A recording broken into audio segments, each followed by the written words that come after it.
Hola a todos los que se están sumando, bienvenidos a esta sesión. Vamos a esperar unos minutos antes de comenzar para que se conecten más personas con nosotros.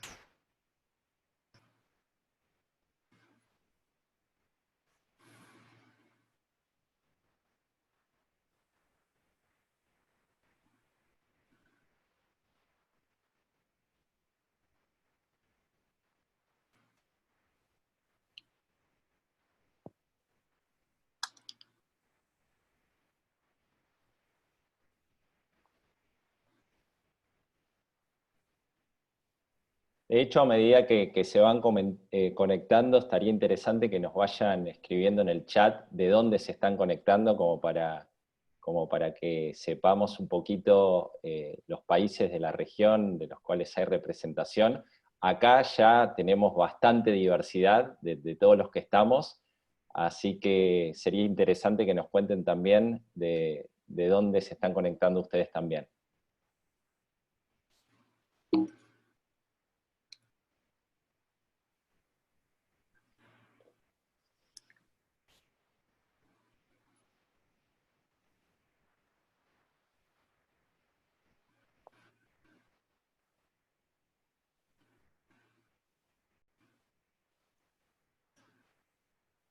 Bueno, Manuela, vamos arrancando, ¿te parece? Perfecto, Así. vamos comenzando entonces. Hola a todos, mi nombre es Manuela Vázquez, hago parte del equipo de Conecta Américas. Bienvenidos a esta nueva sesión de Venture Academy, el DEC, tu carta de presentación ante inversionistas. Muchos ya han estado con nosotros en sesiones anteriores, hay otros que nos están acompañando por primera vez en Venture Academy. Para ellos, les cuento que Venture Academy es un programa liderado por IDB Lab, por Excala y por Conecta Américas para capacitar a las pymes, startups e inversionistas de América Latina y el Caribe en temas de emprendimiento y levantamiento de capital. El día de hoy tenemos una sesión muy especial con unas invitadas muy especiales, así que le doy la palabra a Marcelo Roca, director ejecutivo de Excala, para que nos presente a las especialistas y nos cuente un poco más sobre esta sesión. Gracias a todos por estar acá y Marcelo, tienes la palabra.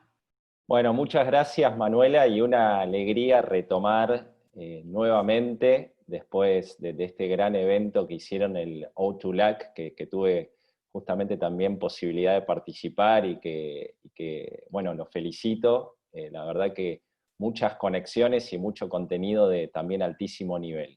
Aprovechar también la oportunidad como para un especial agradecimiento al BitLab, y a Conecta Américas por el apoyo en Venture Academy. Le damos la bienvenida a toda la comunidad. Y antes de comenzar, comentarles que hoy vamos a tener una conversación entre dos mujeres, y capaz que yo me sume también ahí, eh, tire algunos comentarios, si me lo permiten. Ahora nos van a contar un poquitito más.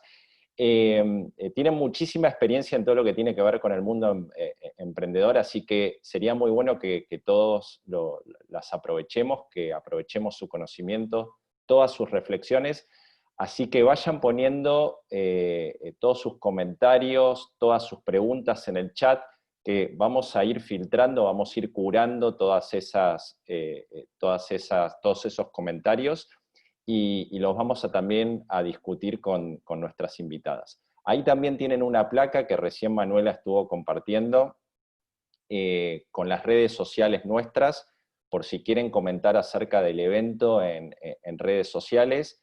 El hashtag que estamos utilizando es, gracias Manuela, es Venture Academy, así que bueno, que los alentamos a que puedan también hacer un poco de ruido en redes, y también Manuela compartió una pequeña encuesta como para poder entender un poco el perfil de quienes nos acompañan hoy, y así vamos ajustando un poco todo el contenido de Venture Academy a los diferentes perfiles que nos van acompañando en esta academia. Bien, bueno, hoy es un placer tener en Venture Academy a dos amigas que conozco de hace tiempo.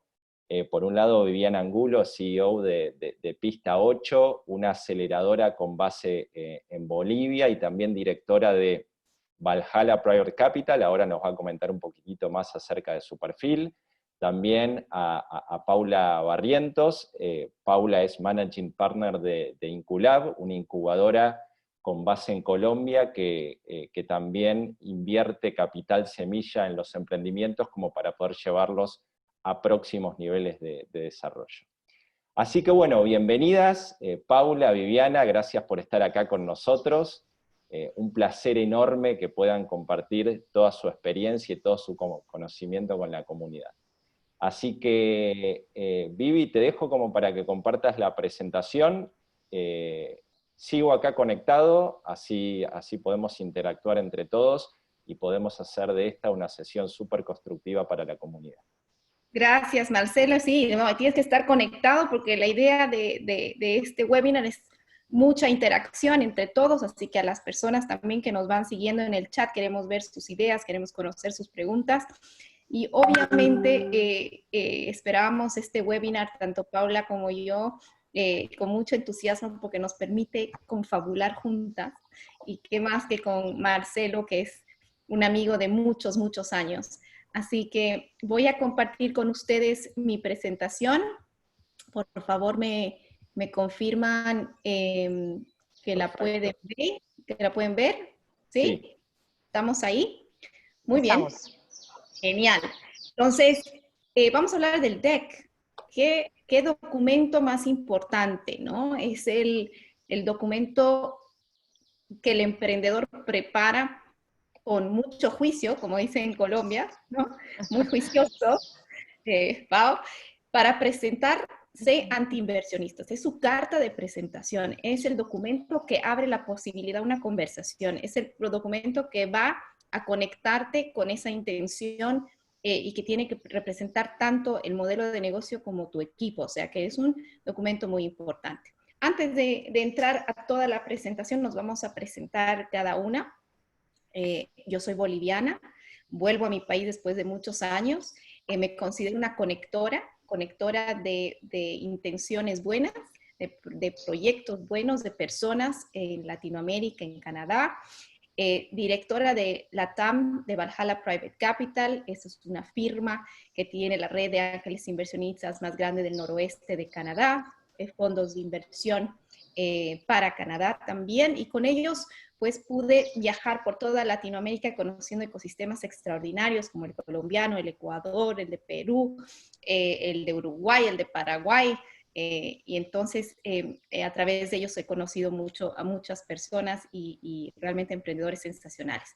Y llevo a mi país con un PowerPoint, un proyecto que hoy ya es la primera aceleradora de formato empresarial colaborativo, logra el apoyo de empresas privadas de todo el país para buscar el talento emprendedor boliviano, y ahora justamente estamos en un proceso de levantar cooperación técnica internacional para crecer aún más el proyecto. Y dentro de proyectos tenemos a equipos con al menos una mujer en cada equipo, 80% de ellos, de mis equipos, tienen una mujer. Muy importante para nosotros el equidad de género, y en WeInvest obviamente ha sido una gran oportunidad. Tanto Paula como yo somos parte de este grupo de inversionistas mujeres que nos apoyamos, y ha sido extraordinario toda la información y todo lo que compartimos gracias a Marta y a Susana. Y senadora para Bolivia en el World Angel Investment Forum, un rol que espero abra muchas posibilidades para mi país para conectarse con las mejores prácticas en el mundo. Y ahora, Paula, por favor, si puedes presentarte. Vivi, muchísimas gracias, y a Marcelo también por la invitación a participar de este webinar. Yo les cuento que soy colombiana, también soy una conectora, estoy trabajando en este ecosistema de Venture Capital hace unos 7 años largos, y antes a eso siempre estaba involucrada en temas de desarrollo de proyectos digitales. Hoy en día soy Managing Partner de InQlab. InQlab es una firma que invierte es un vehículo de inversión de un family office que invierte en proyectos de base tecnológica en etapa temprana. Como Marcelo les contaba al principio, también fuimos incubadoras, es decir, creamos nosotros nuestros propios ventures al inicio de InQlab. Hoy en día soy mentora, me fascina poder compartir conocimiento con muchos proyectos y ayudarlos en esas etapas tempranas a hacer sus transiciones en sus modelos de negocio, crear sus estrategias de cómo levantar capital. Hago también parte de la red de WeInvest, como de la misma que les estaba comentando Vivi, que es una red a la que le hemos sacado mucho provecho. Es una red de mujeres de toda Latinoamérica. Y por último, también estoy muy involucrada en temas de corporate venturing, en el sentido de que estamos dictando clases para estas corporaciones que son las llamadas en Latinoamérica a invertir en este tipo de activo para que se animen a establecer sus primeros programas de inversión en startups. Gracias, Paula. Y bueno, vamos a entrar en contexto. ¿Dónde estamos hoy? Pleno COVID, ¿qué ha pasado con los emprendedores? Muchos han tenido que parar en cero, frenar, y muchos han desaparecido. Pero otros, dadas las nuevas oportunidades y los nuevos challenges o retos, se han mimetizado, se han adaptado a la situación con rapidez y se han puesto esa capa de héroes, porque el mundo entero se ha volcado a buscar esas ideas innovadoras para poder reaccionar a estos nuevos retos y quizá esta nueva vida o este nuevo normal que estamos hablando y todavía no lo sabemos dimensionar, de lo que va a ser los nuevos mercados y oportunidades de negocio. Entonces, esta foto para nosotros da ese ejemplo, ¿no? Esa necesidad de adaptación rápida para poder volar sobre las condiciones actuales, ver las oportunidades y convertirse en esos héroes de soluciones en nuestros ecosistemas. ¿Cómo ves, Paula, al inversionista? Bueno, yo creo que el inversionista también sufrió cuando inició toda esta pandemia, en el sentido de que muchos tuvieron que parar su actividad normal de inversión y tuvieron que volcarse al portafolio. O sea, muchas de las compañías, y ahora les vamos a contar algunos casos, entraron en estas crisis y aquí los inversionistas es donde también se les puede medir el aceite, donde no solamente están acompañando con capital, sino están acompañando con su experiencia, con sus redes de contactos. Para nosotros fue muy importante volcar a apoyar a todo el portafolio, a hacer sus planes de cómo mutar, si era el caso, o pivotear sus modelos de negocio, o cómo asegurar un capital por los próximos meses, entendiendo que se estaba acercando este levantamiento de capital. Y por otro lado, digamos que una vez pasadas esas primeras semanas de crisis, empezamos a encontrar oportunidades. Fue muy gratificante ver cómo tantos emprendedores se volcaron a resolver los retos de esta nueva normalidad, no solamente relacionados al COVID, sino también a herramientas que necesitábamos, a modelos de teletrabajo, a cómo empezó la educación a volverse EdTech y a transmitirse vía virtual. Entonces yo creo que hoy los inversionistas están también como activándose de nuevo a encontrar esas oportunidades de inversión que están ahí tan latentes en el mercado. Bien. Entonces, aterricemos. Tanto Paula como yo vamos a comentarles sobre nuestros portafolios. En Pista 8 hemos trabajado con varios emprendedores de diferentes industrias y he escogido estos tres como ejemplos para que vean la reacción que han tenido tan diversa ante esta situación. Biospet entra a la aceleración como compremos y en el prosqueduro que empezó en mayo hasta octubre del año pasado y cambia todo su modelo de negocio y afina su propuesta de valor hacia el rubro de mascotas en Biospet, ¿no? Y hace todo el cambio, la estructuración, los avances de su plataforma. Entonces el COVID llega en un momento donde estaba listo, donde estaba mucho más fortalecido tanto como equipo, con plataforma, con conocimiento, con estrategia, y hoy está facturando entre 5 y 7 veces más de lo que facturaba en ese momento, y ha podido crecer tanto su caja chica como para poder expandirse a otras ciudades del país. En Panal Fresh, por ejemplo, es otra su situación. Panal Fresh, que es un envío de frutas y vegetales hasta tu casa, que empieza en Cochabamba, decide parar operaciones y utilizar todo su know-how de supply chain y de transporte para poder llegar a más de 2,000 familias con alimentos gracias al trabajo de 150 voluntarios que todo el equipo del Panal Fresh decide a reclutar y preparar para hacer este delivery de comida, y en un país como Bolivia, obviamente, una solución muy rápida a la situación de necesidad de comida, ¿no?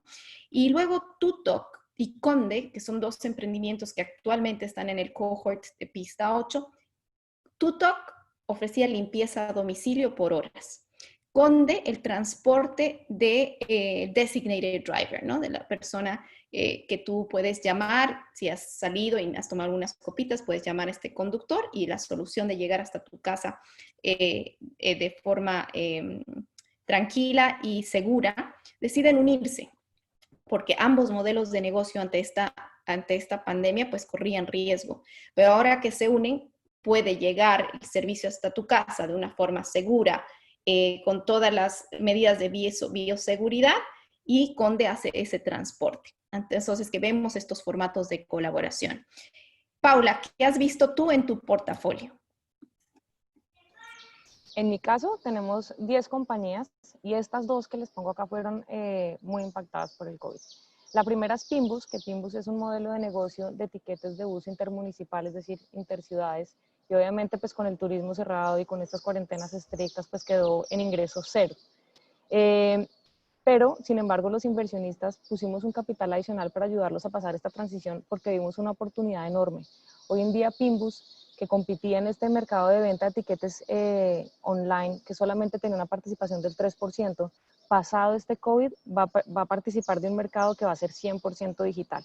Porque digamos que esta nueva normalidad va a obligar a todas las transportadoras a vender sus tiquetes de bus digitalmente. Digamos que lo que se conocen como los centros donde se venden, digamos que no van a permitir estas aglomeraciones. Y a pesar de que existan estos porcentajes de ocupación que van a estar alrededor de entre el 30 o el 50%, vamos a estar compitiendo en una torta mucho más grande. ¿Cuál sorpresa nos llevamos? Si nosotros comparamos los ingresos de julio, porque por decreto hubo ciertas rutas que empezaron a habilitar, si comparamos los ingresos de julio versus los ingresos del año pasado, crecimos. Quiere decir que solamente con el 19% de las rutas activas estamos teniendo más ingresos que el año pasado. Y eso para nosotros pues es una clara muestra de cómo se aceleró digitalmente esta industria. El segundo caso es Pimbus, que Pimbus, como veo que hay muchas personas de la región, es un buen referente es Gympass, que era una suscripción de gimnasios. En el caso de nuestro modelo de negocio Fitpass, la persona pagaba una única suscripción y tenía acceso a todos los gimnasios que estuvieran en nuestra red. Entonces, obviamente, los gimnasios cierran, nos quedamos en ingreso cero.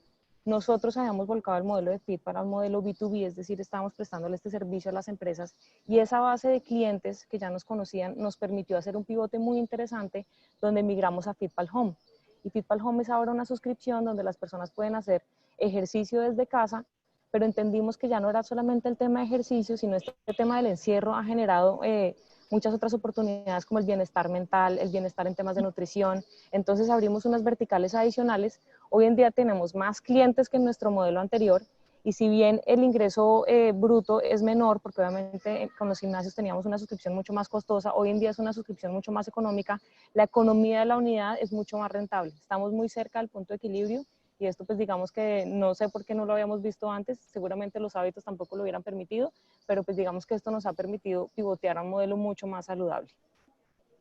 Paula, déjame hacerte, para profundizar un poquito, justamente el tema de la mitigación de cartera. Yo lo que estoy viendo bastante en fondos de Venture Capital y algunos inversionistas que invierten en carácter personal es justamente que están, ¿no?, en una época donde están tratando de mitigar, donde por un lado tienen esos emprendimientos donde sí la oportunidad de pivoteo y aprovechar la oportunidad del COVID les permite, ¿no?, generar ese crecimiento exponencial, pero tienen otros emprendimientos en su cartera como que les ha sido bastante más difícil todo este tema del COVID y están, ¿no?, sufriendo un poco justamente, ¿no?, esta época, ¿no?, de vacas flacas, pongámoslo así.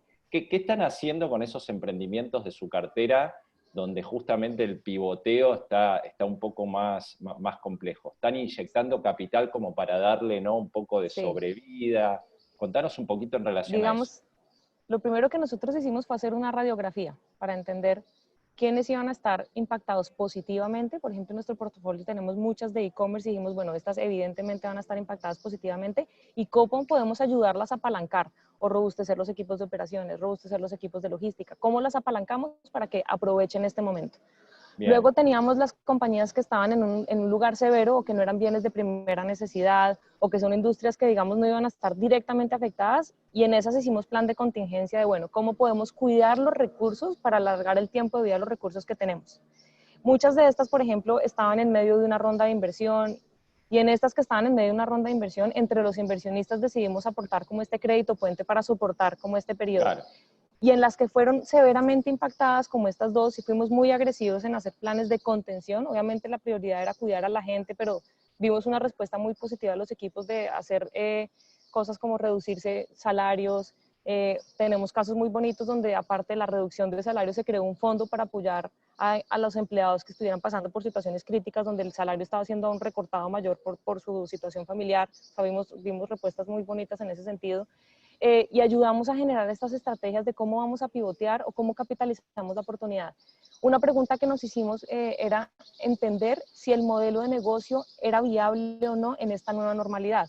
Porque yo creo que con el dolor del alma, y muchos fondos también están pasando esta situación, hubo compañías que tocó dejar morir, pues que ya de pronto no hacen sentido en esta nueva normalidad. O sea, si uno encuentra un lugar de pivoteo, pues también hay que ser sensatos en qué compañías es mejor que paren de operar y no utilicemos esos recursos, pero sí cómo utilizamos ese capital. O sea, finalmente acá se abrazan los fracasos, se redistribuye ese aprendizaje y pues digamos que uno trata de no perder eso en ese sentido. Pero digamos que esa fue la estrategia que nosotros usamos y gracias, digamos que estamos muy agradecidos con que hoy en día todo el portafolio está estable. Las dos que fueron críticas, pues digamos que pudieron pivotear o dar la vuelta, o por lo menos tener los recursos que les aseguraban el paso por lo menos de 24 meses. No sé si les pasó, Paula, y ahora las dejo que sigan, perdóname Vivi, pero es un tema que me apasiona. Algo que estuve escuchando también por ahí es que producto de la pandemia, muchos emprendimientos como que estaban en rondas de levantamiento de capital y tuvieron como que de alguna forma reajustar sus valuations, ¿no? Como que quizás los valuations estaban un poquito, ¿no?, inflados. Esto lo que los hizo es revisar. ¿Vieron oportunidades en ese sentido? Como que esta etapa como que tiraron los valuations un poco para abajo y quizás emprendimientos que antes decían, mira, la evaluación está demasiado alta, ahora sí quizás es una oportunidad como para invertir. Yo creo que sin duda esto está desinflando un poquito esa burbuja y en la medida que muchos proyectos se están dando cuenta que si no van a tener acceso a ese capital tan grande, pues tienen que ajustar sus planes de negocio y por ende, si tú en unos años no estás llegando al potencial que pensaste, si no estás en un modelo más conservador, pues por ende eso ajusta tu valoración. Claro, Entonces sí hemos visto unos ajustes. Nosotros, por ejemplo, en todo nuestro portafolio solamente en uno tuvimos un ajuste en valoración, pero te quiero contar que también estábamos evaluando unas oportunidades que al principio las dejamos congeladas, pero ya en este momento las estamos cerrando, que no tuvieron ajuste en la valoración. claro. Entonces yo creo que también depende de la industria donde estés, si tuviste que ajustar o no tus planes de negocio, la valoración se puede ver afectada o no. Bárbaro. Vivi. Bien, gracias, Auni. Y ambas preguntas ameritan muy bien el contexto de ahora y entrar a justamente lo que es la visión de Investment Readiness. Entonces, ¿qué es este concepto en inglés? No es nada más que la preparación para la inversión. Y sí, al igual que te preparas para hacer cualquier deporte, necesitas prepararte con anticipación, conociendo cuál va a ser esa cancha, conociendo contra quién vas a jugar, en este caso, a quién vas a convencer y enamorar. Y es una capacidad del emprendedor de comprender y satisfacer las expectativas de quien va a escucharlo. Y esas expectativas tienen que ver con la expectativa de la comunicación efectiva, tanto en formato como contenido de esta pieza tan importante. ¿Sumarías algo a esta definición, Paula o Marcelo, o las personas que nos están escuchando? No, yo creo que es súper válido y yo creo que de hecho las siguientes diapositivas nos van a ir elaborando este concepto, Marco. Perfecto, seguimos. Entonces, ¿qué buscan los fondos y los inversionistas? Aquí hay algunas palabras de las más importantes. Todas son importantes. Yo voy a quizás seleccionar alguna y si quieren ustedes seleccionar otra y dar ejemplos. El tema de coachability. Esto quiere decir que el emprendedor esté siempre receptivo de feedback, siempre receptivo a opiniones que pueden ser desde los inversionistas muy directas, que pueden herir un poquito el ego y el corazón en muchas formas, pero es la personalidad que al inversionista le gusta vincularse con. Y a veces en las sesiones de pitches, cuando un inversionista da una opinión y el emprendedor reacciona como refutando esa opinión o ese consejo, ahí he visto en ese ejercicio, en esa interacción, como que, ¿será coachable? O sea, que es importante que en las presentaciones, cuando un inversionista te da un input, simplemente absorberlo, anotarlo y ver si es algo que podrías implementar en tu modelo de negocio. Paula, ¿alguna de las palabras acá que quieras desarrollar? Sí, eso que dices es súper importante. Uno, digamos, que tengan en cuenta que uno implícitamente cuando está en una presentación, uno está evaluando ciertas competencias del emprendedor, no solamente técnicas, sino psicológicas. Y esa que tú dices es muy importante. A los inversionistas no les gusta poner solo el capital, sino aportar en otras formas. Y a veces es importante oír, así ustedes no estén de acuerdo, digiéranlo o expongan obviamente sus puntos, pero digamos que muestren esa apertura a recibir ese feedback. Yo quisiera hablar de una que es el último que puse ahí, es los emprendedores comprometidos. Muchas veces uno oye un deck que arranca súper bien, una muy buena oportunidad, buen equipo, buena atracción, pero al final te cuentan que ese emprendedor que te estás presentando realmente contrató a una tercera persona para que manejara el proyecto y la persona no está involucrada. Entonces, en el caso nuestro, para nosotros es muy importante que los emprendedores estén jugados y comprometidos y que este sea pues su propósito. Sí, y definitivamente me imagino que no van a invertir en un emprendimiento donde dediquen parte de su tiempo, ¿no? O sea, que Sí. quizás tengan un trabajo en relación de dependencia y en los momentos libres estén ejecutando el proyecto, sino que full time, full life, ¿no? Así. Como se dice. Marce, ¿y qué opinan los inversionistas sobre la buena ejecución? No, definitivamente me parece que es un punto que hay que tener en cuenta, fundamental.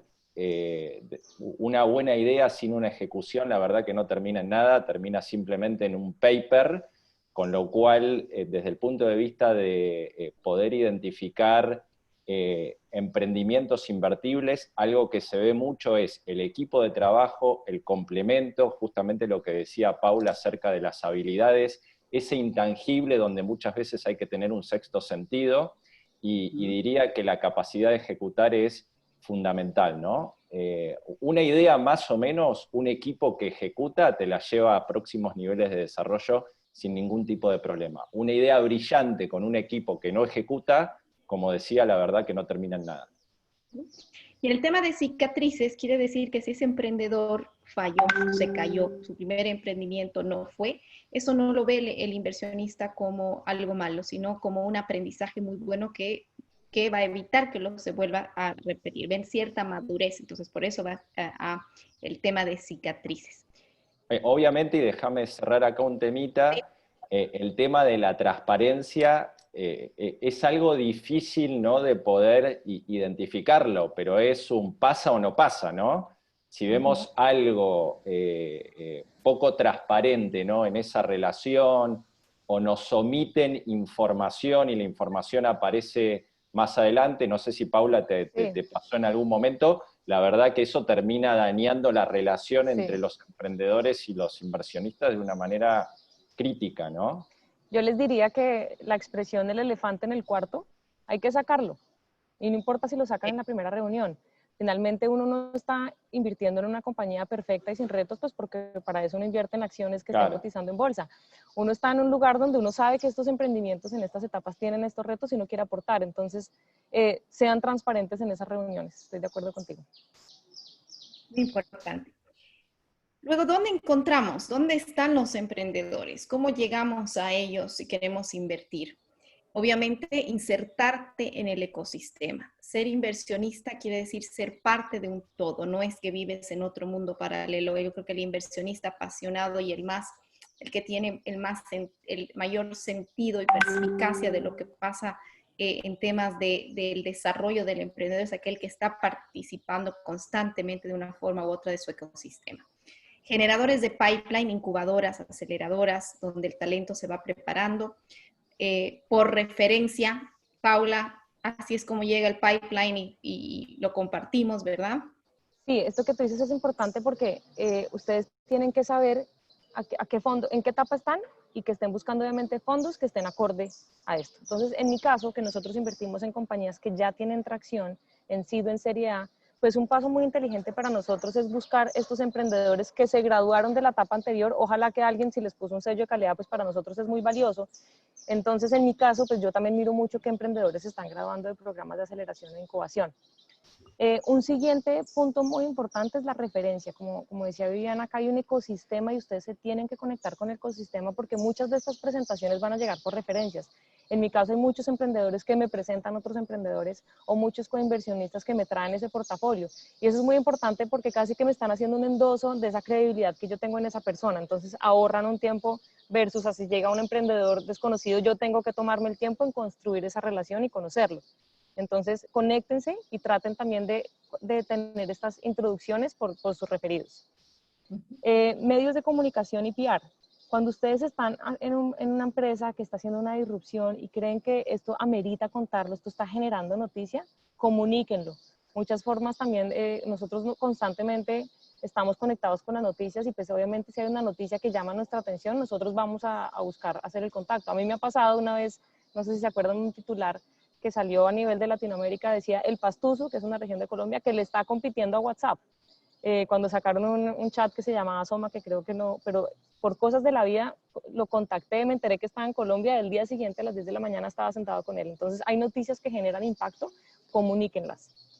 Y por último, digamos que una evidente son las convocatorias, tanto más que todo, sobre todo las aceleradoras y las incubadoras sacan estas convocatorias regularmente, los fondos que están en etapas posteriores pues normalmente no lo hacen, pero estén atentos a tratar de identificar todos los canales donde ustedes pueden llegar a unos inversionistas. Nos hacían una pregunta, Vivi, que yo creo que incluso es un momento para contestarla. Nos preguntaba Fernando Salemo que si teníamos algún comment donde los inversionistas que no son el mejor fit, por ejemplo, en el caso de las empresas sociales. Yo diría que esto va en ambas vías.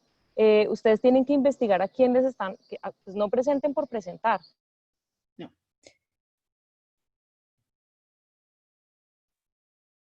Se quedó frenada Paula, me parece. Paula. Ahí con un temita de internet. Traten de hacer presentaciones con ustedes están... Te perdimos 2 segundos. ¿Me quedé en un monólogo? No presenten por presentar, ahí te quedaste. Bueno, no presenten por presentar. Yo creo que es muy importante investigar a quién le están presentando y si ustedes creen que hacen fit o no. Si ustedes son una empresa de impacto social, pues traten de acercarse a sus fondos que tienen impacto social. Si de pronto eso es un espectro muy pequeño, pues busquen otros fondos que, aunque no sean impacto social, estén en industrias relacionadas a la industria donde ustedes están generando este impacto. Es muy importante hacer esa investigación, porque ustedes desde antes pueden prever si está ese fit o no. No, y yo a eso le agregaría, Paula, también investigar un poco más en profundidad acerca del fondo, ¿no? Si uno está en un fondo de Venture Capital, por ejemplo, y el fondo está en el año 7, por decir algo, es bastante improbable que inviertan, independientemente de que el emprendimiento tenga un potencial enorme. Así que ese trabajo de campo, de tratar de ir al detalle, es súper importante. También otra recomendación que haría es, cuando, por ejemplo, van a vincularse con un fondo grande, tratar de tener una vinculación lo antes posible con los tomadores de decisiones, ¿no? Porque si no pasamos demasiado tiempo con analistas, bien, con asistentes, y al final del día no son los que terminan tomando la determinación. Algo que me gustaría agregar sobre esta placa, Vivi, que presentaste acá, que siempre digo, ¿no?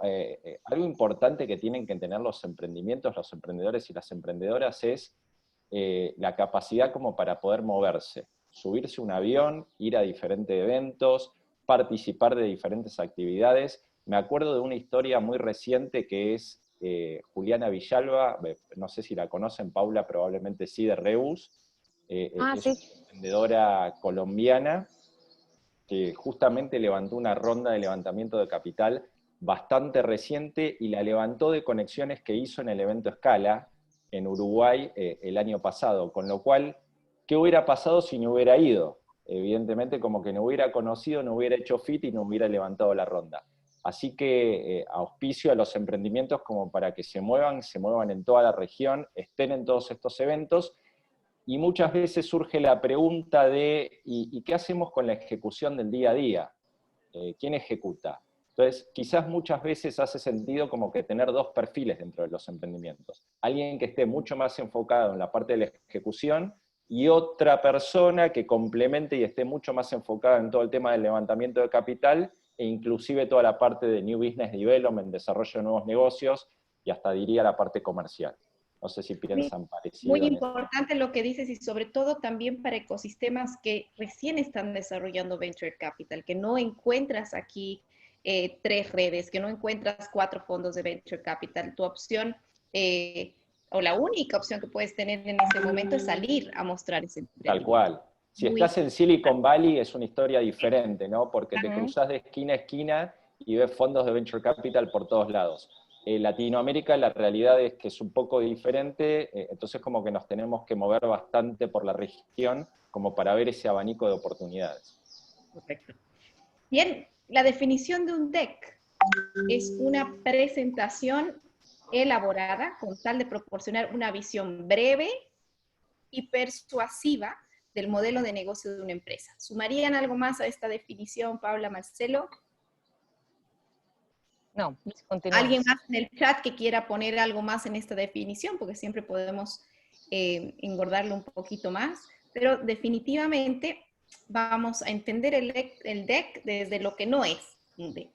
Un deck no es una presentación de venta con adjetivos como es la única, la máxima, la extraordinaria, la solución perfecta, donde damos 1000 características de cada uno de los servicios y productos, donde traemos los 20 productos para degustar al inversionista. No es una presentación de ventas, ¿sí? No es una presentación estática. No es una presentación fija, tiene vida y debe ser mostrada en diferentes maneras dependiendo quién está al otro lado. Y no es una presentación de 20 diapositivas o 30 diapositivas. Paula, ¿algún ejemplo de por qué tiene que ser una presentación fija o no debe ser una presentación? Eso es muy importante porque cada interacción tiene un objetivo diferente. Entonces, si ustedes se están reuniendo por primera vez con un inversionista, el objetivo es captar la atención. Entonces, seguramente es una presentación que es mucho menos profunda, tiene obviamente que demostrar como unas variables importantes o las principales, y esa es una presentación mucho más corta. Estoy vendiendo el equipo y la oportunidad. Posteriormente, si yo estoy ya en una reunión de profundización, si ya pasé tal vez ese filtro que nos contaba Marcelo de los analistas o de los que están haciendo ese filtro, y ya me estoy reuniendo con una persona que de pronto es un tomador de decisión, tengo que ir mejor preparado con una presentación que tal vez profundice. Entonces, o si de pronto están haciendo una presentación que simplemente se manda por mail, es una versión súper corta. Entonces tienen que entender en qué punto están teniendo esa conexión para entender qué nivel de profundidad van a presentar en su deck.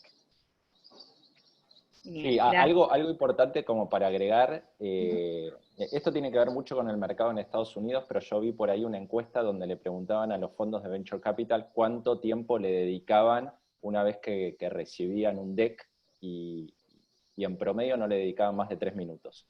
Con lo cual es importante que generen, ¿no? Como que un impacto, que sean muy visuales, que esté muy resumido, que en relativamente pocas palabras puedan demostrar la propuesta de valor y la oportunidad que hay detrás del emprendimiento, ¿no? Porque si no te lo van a ver y si no es atractivo, como que lo van a descartar. Reciben muchos decks y lo que tienen que ser no son diferenciales porque también están compitiendo con otros emprendimientos, ¿no? De acuerdo. Solamente quiero hacer un paréntesis porque veo que están entrando muchas preguntas en el chat. Hay unas que están relacionadas o con otros temas. Entonces, si quieren, yo creo que continuemos y ahorita hacemos como de pronto un break y filtramos las preguntas a ver que estén relacionadas para que no sientan pues que los estamos dejando abandonados en el chat. Por favor. ¿Y el deck qué sí tiene que tener? ¿Cómo llenamos ese deck? ¿O qué sustancia tiene? Es una oportunidad. O sea que si ya visualizamos el momento en que empezamos en la computadora a armarlo, vemos que esta va a ser nuestra oportunidad. Y es una oportunidad que va a tener personalidad. Importantísimo mantener un branding, que no cambies de letras, de diferentes colores. La presentación es la presentación de tu empresa, de tu equipo, y la tienes que presentar con esa profesionalidad y sobre todo entendiendo ese valor comunicacional detrás de una presentación. No es solamente decirle a tu prima, a tu tío que te haga el logo y presentar en todas las páginas el logo. Es con cariño, con amor, hacerlo porque es una gran oportunidad para ti. Información con lenguaje directo y storytelling. esa es la historia de tu emprendimiento y hacia dónde lo quieres llevar. Entonces, dónde posicionas y cómo cuentas la historia es igual de importante. Que tengas que contratar a alguien que te ayude en storytelling, no creo que sea necesario.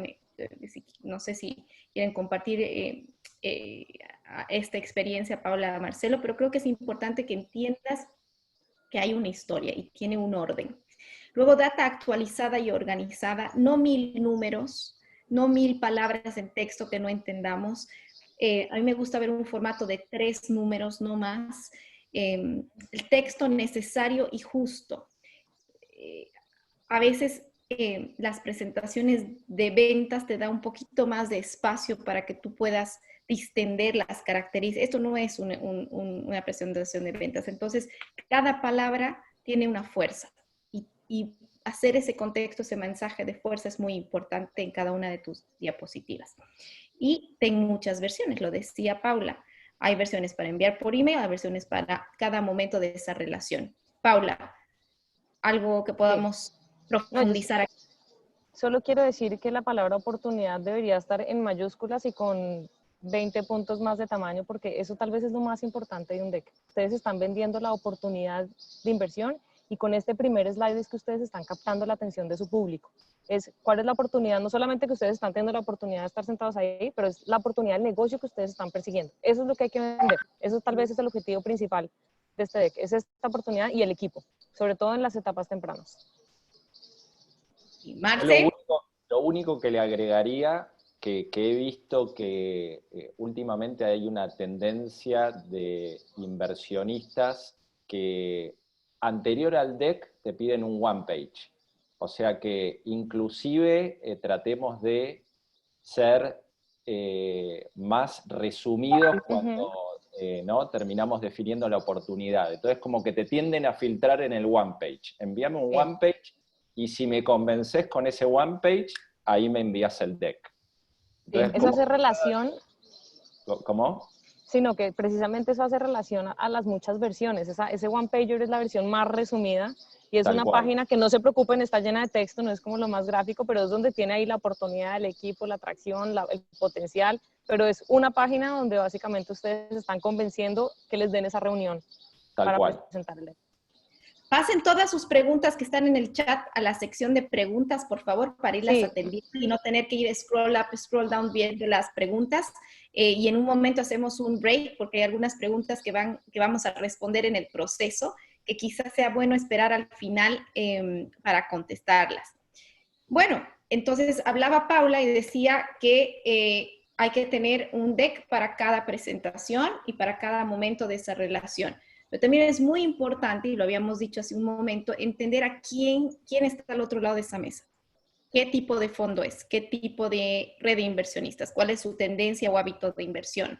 ¿No? Aquí podemos ver un chart muy bonito de Slidebeam, donde te muestra qué quiere ver cada una de estas personas o fondos al momento de escuchar tu pitch.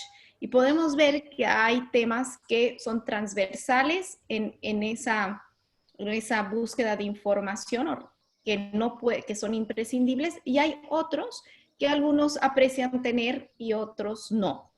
En este grupo de secciones, Paula, ustedes sí entran mucho al tema del marketing y del market size, ¿verdad?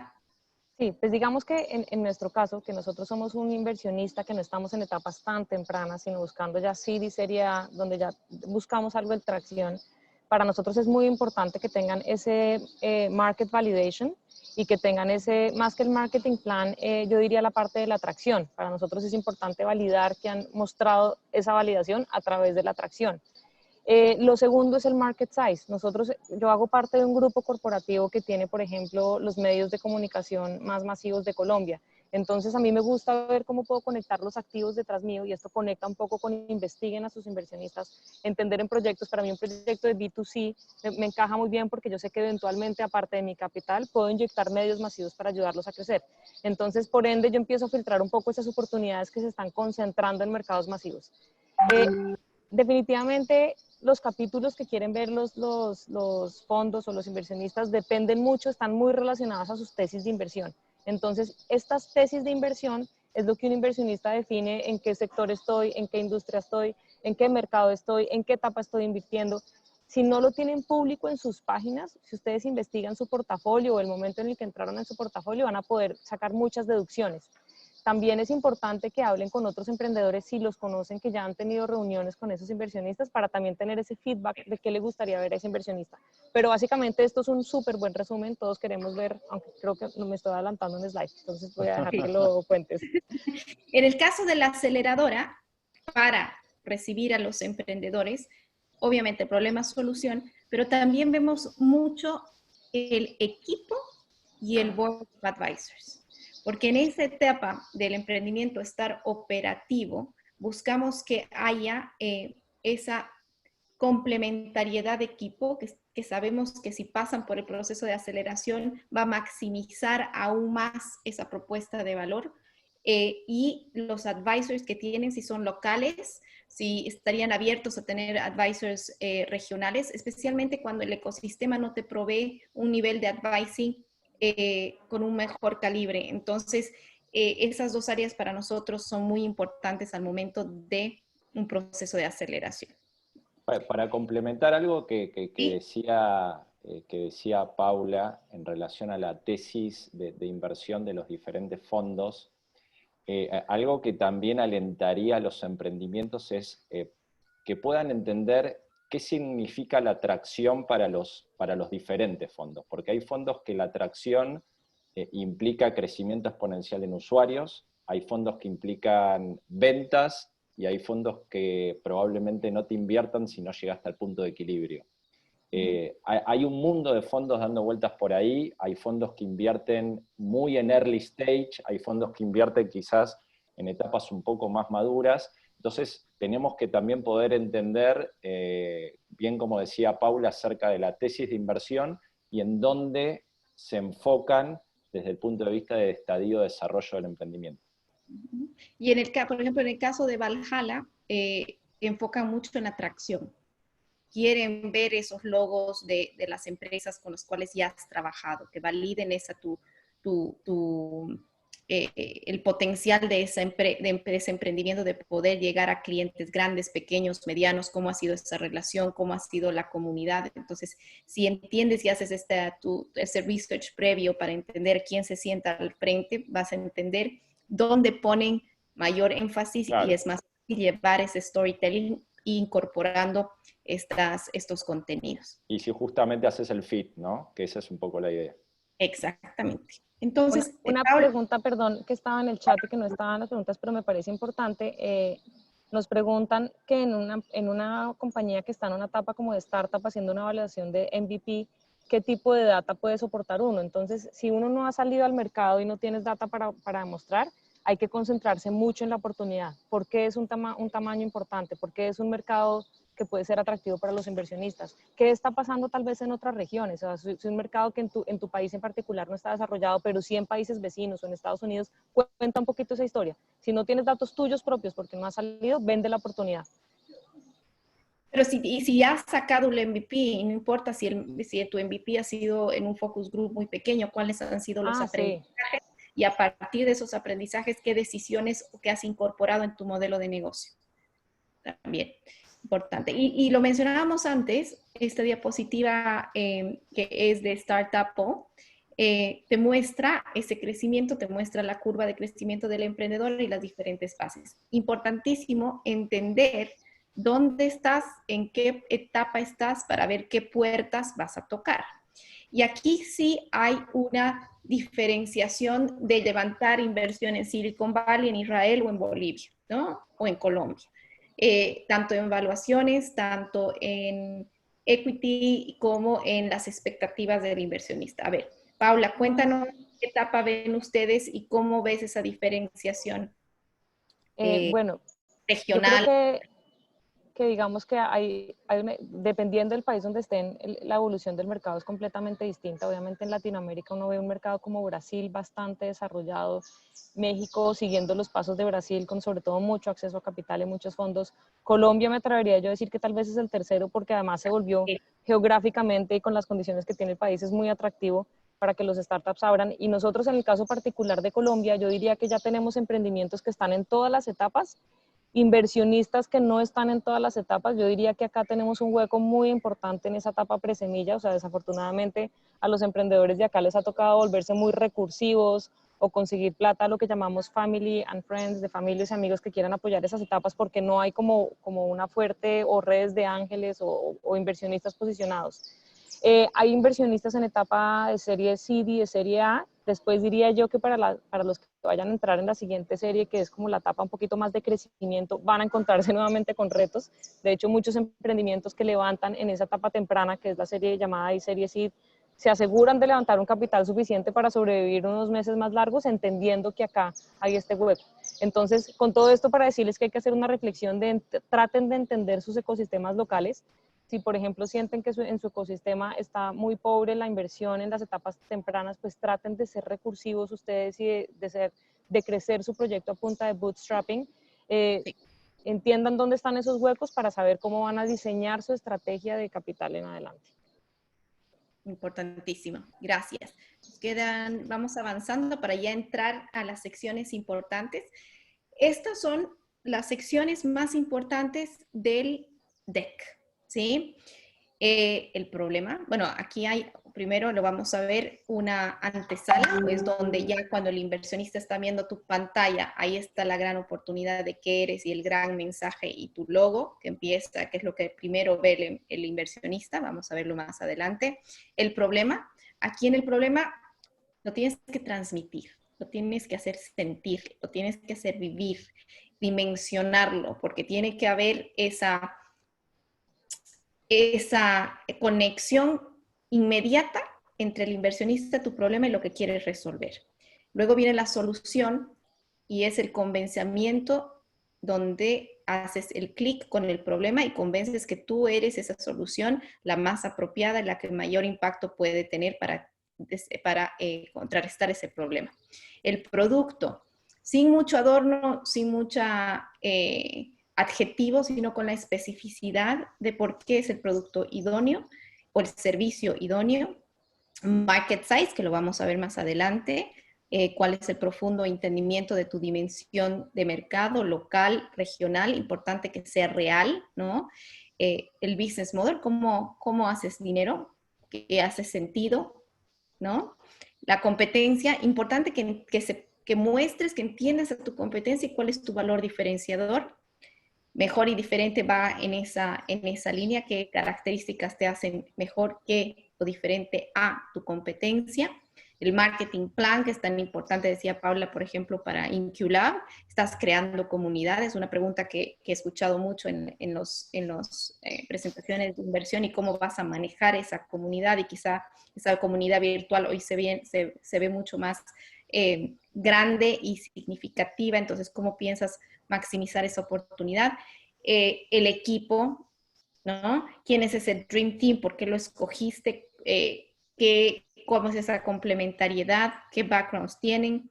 Los milestones que les contaba en Valhalla Private Capital es algo que se ve con mucho detenimiento. Si has logrado esos milestones, cómo los has logrado, a dónde te han llevado. Y la inversión. ¿Qué vas a pedir? ¿Qué inversionista quiere? ¿Para qué? ¿Y qué tipo de inversionista estás buscando? Entramos entonces a la carátula. La primera slide que ves, que tú decías, Paula, es la oportunidad. Desde ahí ya la percibes. Perdón, Vivi, se me cortó un poquito. No te preocupes. ¿Me escuchaste? Este es el primer slide donde ya empiezas a percibir al emprendimiento, al branding, a la oportunidad que se presenta, ¿no?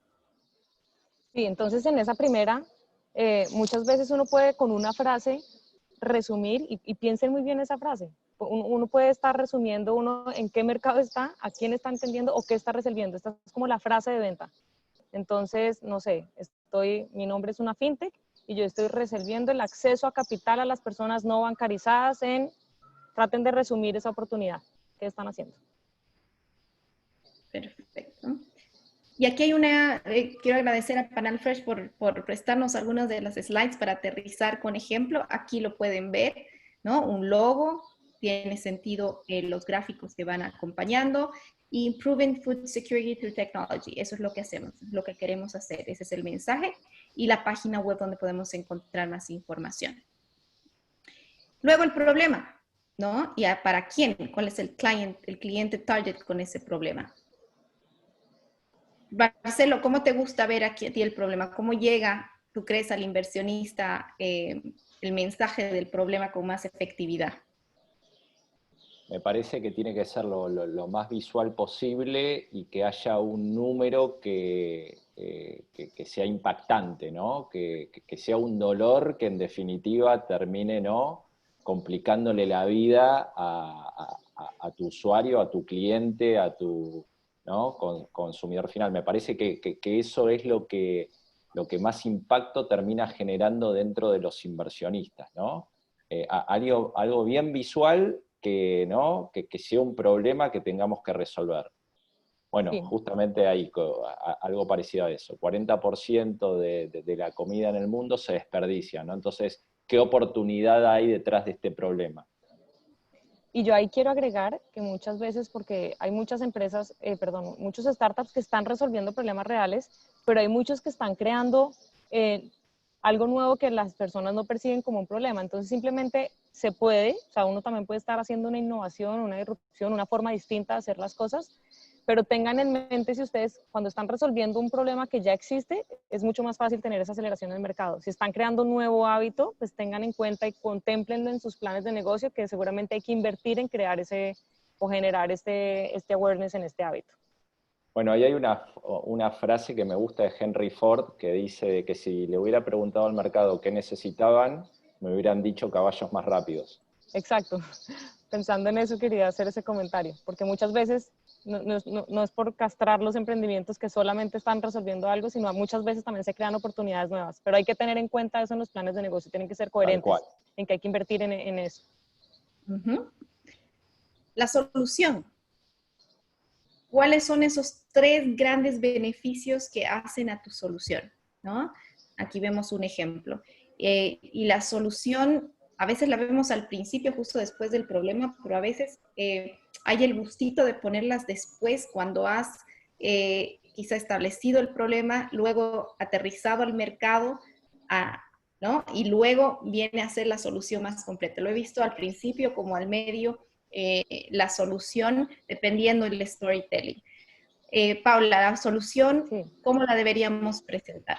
Para mí es la propuesta de valor y yo con solución no estoy esperando que se pongan extensos en las funcionalidades y features del producto, sino quiero decir que puedo pedir acá y escoger cuándo quiero que me llegue el producto. No, para mí estoy resolviendo la conveniencia, estoy haciendo que hace same day delivery. Entonces sean muy estratégicos en cómo comunicar. Si ustedes sienten que su producto tiene 20 listas de la propuesta de valor, pues concéntrense en esas 3. ¿Cuál es la propuesta de valor? Yo creo que ese es el resumen de la solución. Sí, también al inversionista le gusta ya palpar si es algo que ya está funcional y en el mercado. Entonces aquí es bueno también, si ya es así, ya tienes la plataforma corriendo, verla, que ya está activa y de qué forma se está moviendo, qué forma estás manejando los datos. Y si es los datos, por ejemplo, algo, una de los top features, pues hace sentido mostrarla en esta diapositiva. Ahora, he visto a inversionistas salirse de la sala de inversión en el momento que en la solución se pone un video. Y he visto también a otros que les gusta que sea un video. Marcelo, ¿cómo has visto esto en las redes de inversionistas? ¿Me repetís la pregunta? Porque justo estaba respondiendo una pregunta que estaban haciendo por el chat. O Paula, Marcelo, he visto algunos emprendedores que en su deck ponen un video aquí. Yo trato de pedir como estos demos de la plataforma mucho más adelante. Yo primero me enamoro del proyecto, de la idea y de la oportunidad, y si es así profundizo y me preocupo por entender bien cómo funciona la plataforma, pero no es algo que yo espero en un deck como en una primera reunión. No, a ver, yo lo que he visto es que definitivamente hay una tendencia a presentar demos, ¿no?, y pruebas de productos. La verdad que a mí particularmente me gusta que me presenten algo como para poder verlo de una manera concreta. Definitivamente como que me gusta jugar con el producto, pero obviamente muy en línea con lo que dice Paula, ¿no? Primero lo que tenemos que poder entender es que existe una oportunidad detrás, que haya un mercado atractivo, que haya un equipo que entendemos que es complementario y que pueda ejecutar, y después sí entrar un poco más en detalle y poder, como digo yo, probar el producto, ver acerca de qué cosas no son interesantes desde el punto de vista de la aplicación. Así que me parece que quizás en una segunda etapa hace bastante sentido, ¿no? El poder entender un poco más acerca de la solución. Y recordar que un pitch tiene un tiempo límite y lo que quiere ver el inversionista es esa conexión de tu storytelling para convencerlo. Entonces el video quita esa personalidad y además te va a quitar ese tiempo. O sea, que úsalo quizá para una antesala como prepresentación o como dice Paula, para mayor información cuando haya el interés del inversionista de mantener esa relación y explorando tu modelo de negocio. El gran desafío acá es para los emprendimientos que son muy técnicos, que ahí sí, cuando vos tenés mucho technicality detrás, es muy difícil en una diapositiva poder, ¿no? Explicar cuáles son las bondades, cómo estás haciendo una disrupción. Entonces ahí, bueno, digo, es un gran desafío que de alguna manera los emprendimientos tienen que tratar de resolverla en una sola página, ¿no? Sí, cierto. Y ahora entramos a tracción. Yo les comentaba que Valhalla Private Capital pone mucha importancia en este slide. A ellos les gusta ver logos, les gusta ver a quienes ya han tenido tu servicio, a quienes ya has podido convencer para adoptar tu servicio, quiénes son tus early adopters, tus late adopters. Les gusta ver los ingresos o crecimiento de tus usuarios, cuál es tu comunidad en números, ¿no? Cómo la mantienes, la captada y cómo las has ido manteniendo en el tiempo. Y cifras siempre en la misma moneda, preferiblemente en dólares. Entonces, hablemos de este slide.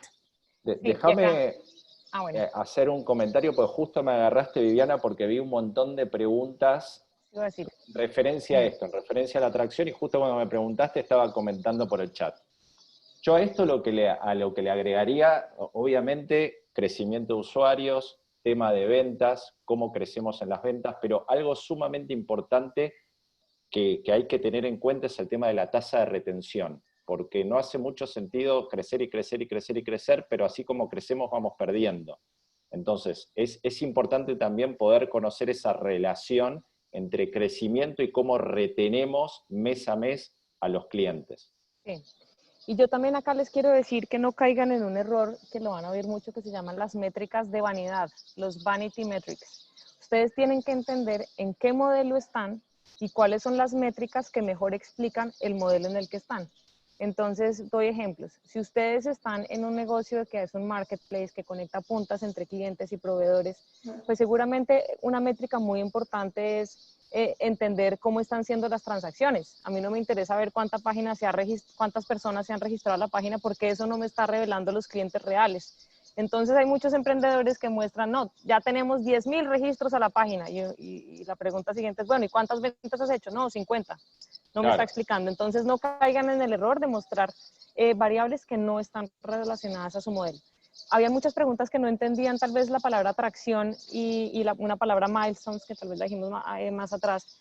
La atracción es porque uno quiere ver la evolución del proyecto desde que ustedes prendieron a la fecha y entender, por ejemplo, si han hecho cambios en su modelo, cómo se comportó en las variables. Con milestones nos referimos a los hitos. En tan solo 3 meses llegamos a atender más de 1,000 clientes o llegamos a penetrar el 0,1% del mercado. Esos son como esos hitos que son importantes resaltar de las métricas de los proyectos. Es tu hoja de ruta, los hitos, ¿no? Claro, y los hitos parten desde hitos muy sencillos como puede ser armamos el equipo de trabajo y somos todos complementarios, a hitos quizás que tenemos que demostrar en etapas un poco más maduras que tienen que ver, por ejemplo, con llegamos al punto del equilibrio, ¿no? Justamente este slide también la vemos como una hoja de ruta, ¿no? Hasta aquí llegué las ventas, pero esta es mi proyección a donde quiero llegar en tanto tiempo, ¿no? Entonces nos muestra cuáles son esos next steps también de que ya has pensado y dónde quieres llegar. La competencia. La competencia la vemos plasmada en diferentes gráficos, creo que este es el más común, donde pones ejes, ¿no? Distancias para medir en qué cuadrante estás, dónde está tu competencia y en base a estos cuadrantes, dónde estás tú y cuál es esa diferencia y valor agregado que te pone en este otro cuadrante. ¿A ti te gusta verlo así, Paula, o prefieres verlo desde de otra forma?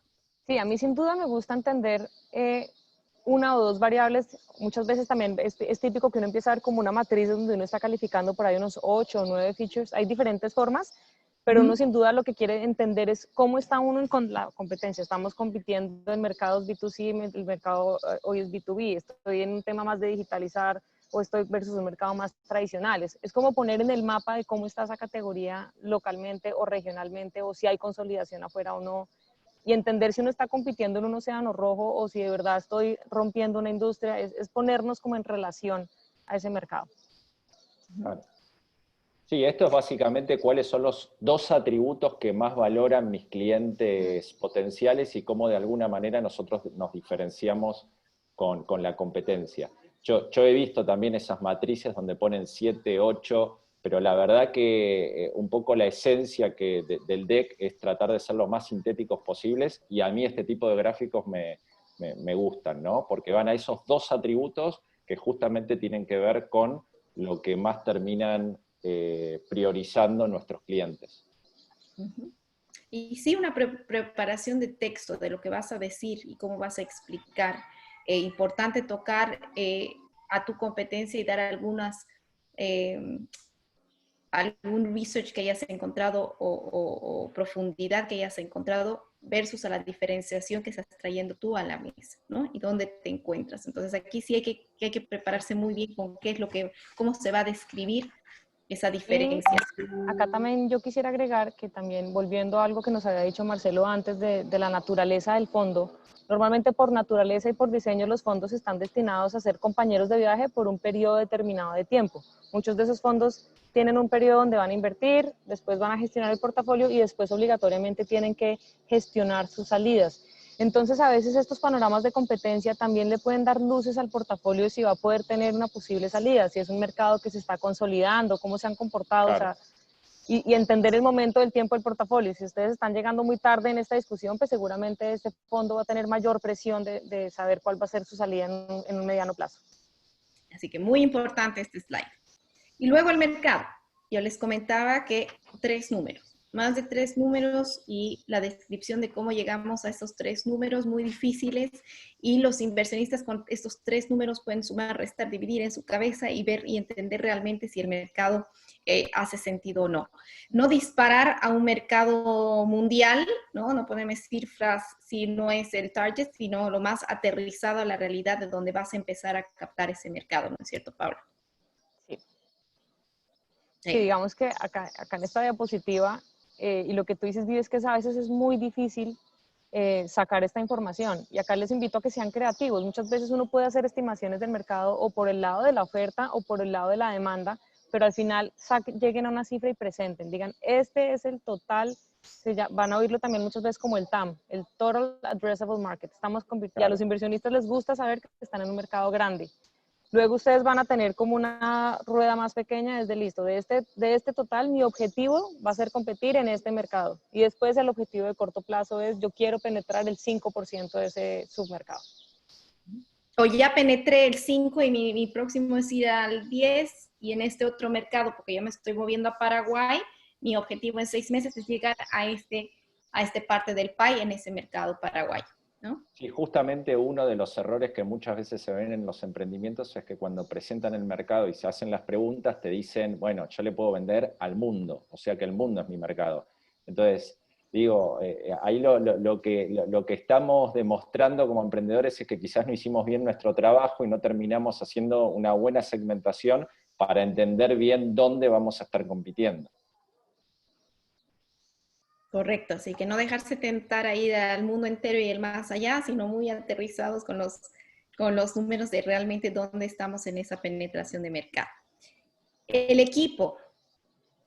Y aquí hay muy interesante cómo ves la originalidad de los emprendimientos y cómo muestran sus equipos. muestran también la cultura al mostrar este slide, si es muy formal, si es más distendida, ¿no? Visualmente te puede decir mucho. Y la información mínima que nos gusta ver es, obviamente, la persona, pero el rol que cumple, la complementariedad que cumple en ese equipo y qué hace sentido en esa preparación o en ese rol, ¿no? De dónde viene, qué preparación tiene, quizá un logo de su universidad o una breve descripción de qué hace y qué valor crea como en el todo del equipo, ¿no? Paula, ¿cómo te gusta ver esta diapositiva? A mí me gusta ver las fotos de las personas, los nombres, los roles y una breve descripción de su background, dónde han trabajado, porque al final lo que uno está midiendo es si este equipo tiene la habilidad de ejecutar. Entonces, si tienen una experiencia en la misma industria que es relevante ponerla, pónganla. Si tienen unos estudios que demuestran dominios en la materia, pónganlos. Si el equipo se ha ganado premios de convocatorias con esta iniciativa, pónganlos. Acá están vendiendo esa capacidad de ejecución. Algo interesante que yo agregaría, totalmente de acuerdo con lo que dice Paula, es si el equipo ya ha trabajado en el pasado en otros proyectos, porque eso te demuestra que hay como que una buena cohesión entre las diferentes partes, y me parece que eso es un punto a favor también desde el punto de vista del interés de los inversionistas, ¿no? Vivi, estamos como medios atrasados tema tiempos. Yo sé que por las preguntas, que hay un montón de preguntas dando vueltas por ahí. Estoy acá tratando de responder el chat las Sí, que yo puedo. también. Yo estoy igual respondiendo, tratando de comentar. Pero digo más que nada como para que vayamos haciendo un cierre, porque la verdad que está súper interesante todo lo que estamos diciendo y comentando. Hay un montón de preguntas, pero tenemos ahí como que una limitación. Estamos en el último slide. Lo único que quería comentar en este slide, que me preguntan, ¿tengo que hacer un slide aparte para mi junta de asesores? ¿Es bueno presentar quiénes son tus advisors? Y sí, ¿sí? No, el inversionista busca entender si en lo que tú no sepas hay alguien que pueda darte una mano. Y si esa persona es un experto en la área de tu emprendimiento, importantísimo que menciones que tienes esa junta de advisors, haces en el mismo slide tu equipo y quizá 2 o 3 nombres de tus advisors, ¿no? Importante. Y luego ya terminamos, estas eran las secciones más importantes. Queremos recomendarte que puedas participar en eventos online como los Demo Days de Y Combinator, de 100 Startups. Stanford tiene sus Demo Days. Busques qué organizaciones que admiras o que tengan mucha experiencia en el tema de emprendimiento puedas ver Demo Days reales, pitches reales. Leas revistas especializadas. Puedas escuchar Y Combinator Podcast, Slidebeam y muchas otras plataformas ya te dan el formato de cómo armar tu deck y te pueden ayudar incluso con el diseño. Así que les dejamos eso como material complementario. Terminamos, así que voy a parar la presentación. Me dices, Marcelo, si hay tiempo para contestar algunas preguntas o nos despedimos. Si quiere, lo que hacemos es 2 minutos, si vemos alguna pregunta que no contestamos, y ya hago el cierre. Hay un montón de preguntas, la verdad. Estuvimos ahí tratando de contestarlas todas y también participar, así que fue un gran desafío también para nosotros. Lo de la atracción creo que ya está bastante trabajado y creo que lo contestamos. El tema de... acá hay una pregunta interesante que tiene que ver con... bueno, hay un ejemplo concreto de Panamá donde les decían donde no podían invertir, porque es probablemente porque dentro de la tesis de inversión no puedan invertir en Panamá. Obviamente los fondos de Venture Capital, les voy a dar un ejemplo concreto. Si por ejemplo hay un multilateral que invierte, seguramente tiene ciertas restricciones de inversión dentro de la región. O sea, no puede invertir en absolutamente todos los países. Inclusive dentro de los fondos de Venture Capital hay muchas veces que los propios gobiernos invierten, ¿no?, con un fondo destinado a todo lo que tenga que ver con la innovación y el desarrollo económico. Entonces, también ahí hay restricciones. Probablemente las restricciones tengan que ver con que el 70% de la cartera lo tengas que invertir dentro del propio país, o dentro de emprendimientos que generen un impacto dentro del propio país. Así que bueno, esas son cuestiones particulares que también tenemos que tener en cuenta como emprendedores cuando hacemos un acercamiento con los fondos, ¿no? Poder entender si efectivamente pueden, desde el punto de vista de la tesis, bien, invertir dentro de nuestro emprendimiento. Ustedes, Paula, me imagino que no tienen restricciones de inversión, pueden invertir en cualquier emprendimiento de la región. Sin problema. Como tenemos hoy, nuevamente, de hecho yo le había respondido a la persona que hizo la pregunta porque eso depende de la jurisdicción donde esté invirtiendo el inversionista. Entonces seguramente van a encontrar algunos casos de restricciones en temas de paraísos fiscales, pueden haber fricción, pero pues en Panamá de hecho hay fondos, y hay muchos fondos que no tienen este tipo de restricción, que se han asegurado hacer unas estructuras flexibles que les permitan. Entonces digamos que no piensen que existe ese limitante. Había una pregunta sobre diapositivas ocultas o anexas. Interesante y muy recomendable que practiquen qué preguntas pueden venir a ustedes y tener esas slides listas para la respuesta.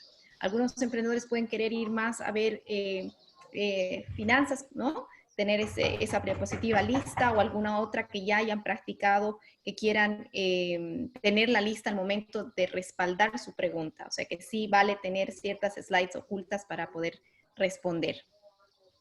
Bueno, muchas gracias Vivi, muchas gracias Paula, la verdad que fue una alegría enorme tenerlas acá con nosotros, compartiendo con toda la comunidad. También un agradecimiento enorme a todos los que se conectaron y que participaron de una manera súper activa, un montón de preguntas, un montón de comentarios. Esto la verdad que nos hace muy bien a todos porque no solo nosotros estamos acá como para volcar todos nuestros aprendizajes y un poco todo lo que vivimos en todos los años que estuvimos interactuando con el ecosistema, sino también poder aprender de todos ustedes y también llevarnos estas preguntas como para seguir investigando y como para seguir aprendiendo y seguir agregando valor. Así que bueno, muchas gracias a todos. Dejamos por hoy, simplemente para hacer el cierre, comentarles que seguimos con Venture Academy, que ahora vamos a continuar en un formato de 2 sesiones por mes, así que en breve les vamos a estar enviando toda la información de quiénes van a ser nuestros próximos disertantes y sobre qué temas vamos a estar profundizando, como para que todos se puedan organizar y puedan acompañarnos en toda esta aventura de poder seguir entregando contenido a la comunidad. Así que bueno, muchas gracias y que estén todos bien y hasta la próxima. Muchas gracias, Marcelo, y gracias a todos por estar tan comprometidos y conectados. Vemos muchas preguntas, respuestas y agradecimientos en el chat, así que muchas gracias. Gracias a todos, Marcelo, y cuídense. Gracias, Paula. Un gusto, gracias al Big Lab por la oportunidad. Adiós, gracias. Gracias. Chau, chau.